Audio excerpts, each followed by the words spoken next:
BP, sugar, thyroid, obesity, hormone సమస్యలని మందులు లేకుండా నేచర్ మంత్ర ఫుడ్ తో రివర్స్ చేసుకోండి.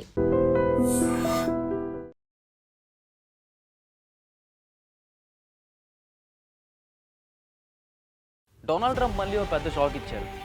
మోడీని ప్రేస్ చేస్తూనే ఇండియాకి వార్నింగ్ ఇచ్చారు. ఈ ఇండియా అమెరికా మధ్యన జరుగుతున్న ఈ ట్రేడ్ వార్ ఇంకా ఎంతవరకు వెళ్తుందో మనకైతే అర్థం కావట్లేదు. సో ఇప్పుడు దాని గురించి మనం ఇన్ డీటెయిల్గా మాట్లాడుకుందాం. Welcome to iDream media. నేను అమెరికా ప్రెసిడెంట్ అయిన డొనాల్డ్ ట్రంప్ ఎవరైతే ఉన్నారో మళ్ళీ మన భారత్ మీద ఫోకస్ పెట్టారు. సండే రోజు ఎయిర్ ఫోర్స్ వన్ రిపోర్ట్స్తో మాట్లాడుతూ అతను ఒక సైడ్ ప్రైమ్ మినిస్టర్ మోడీ గారిని he is a very good person అని ప్రైజ్ చేస్తూనే ఇంకో సైడ్ రష్యా ఆయిల్ ఇష్యూ మీద గట్టిగా వార్నింగ్ ఇచ్చారు. I'm not happy and Modi knows it, making me happy is very important for them అని ట్రంప్ చెప్పిన కామెంట్స్ ఇప్పుడు డిప్లొమాటిక్ సర్కిల్స్లో బిగ్ డిస్కషన్ క్రియేట్ చేస్తాయి.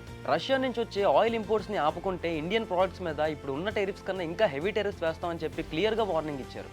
ట్రంప్ సెకండ్ టర్మ్ పవర్లోకి వచ్చిన తర్వాత ఇండియా మీద ఆల్రెడీ హెవీ టెరిఫ్స్ అప్లై చేశారు. ముందుగా 25% టరీఫ్, తర్వాత రష్యా నుంచి ఆయిల్ కొంటున్నందుకు పెనాల్టీలో ఇంకో 25%. సో ఇది టోటల్గా 50% అయింది.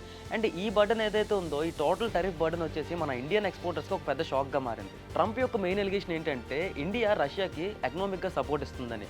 రష్యా యుక్రెయిన్ వార్ బ్యాక్గ్రౌండ్లో జరిగిన ఈ ఆయిల్ డీల్స్ అన్నింటినీ కూడా ట్రంప్ ఒక సీరియస్ ఇష్యూగా ట్రీట్ చేస్తున్నారు. కానీ ఇండియా స్టాన్స్ అయితే క్లియర్, ఎనర్జీ సెక్యూరిటీలో అసలు కాంప్రమైజ్ ఉండదని చెప్పి భారత్ క్లియర్గా చెప్తుంది. రష్యా నుంచి డిస్కౌంట్ ప్రైస్లో వస్తున్న ఈ క్రూడ్ ఆయిల్ వల్ల పెట్రోల్ అండ్ డీజిల్ ప్రైసెస్ అన్నీ కూడా కంట్రోల్లో ఉంటున్నాయని చెప్పేసి గవర్నమెంట్ ఎక్స్ప్లెనేషన్.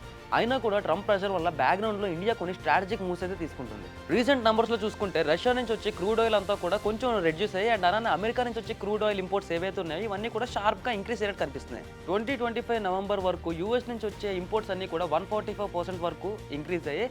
అండ్ అలానే ఇది ట్రంప్ని కాంప్లిమెంట్ చేస్తున్న ప్రాసెస్ అని చెప్పి డిస్కషన్ కూడా జరుగుతుంది. పాస్ట్లో జరిగిన పబ్లిక్ మీటింగ్లో ట్రంప్ మోడీ రష్యా నుంచి ఆయిల్ కొన్న ఆపేస్తామని చెప్పి ప్రామిస్ చేశారని చెప్పారు.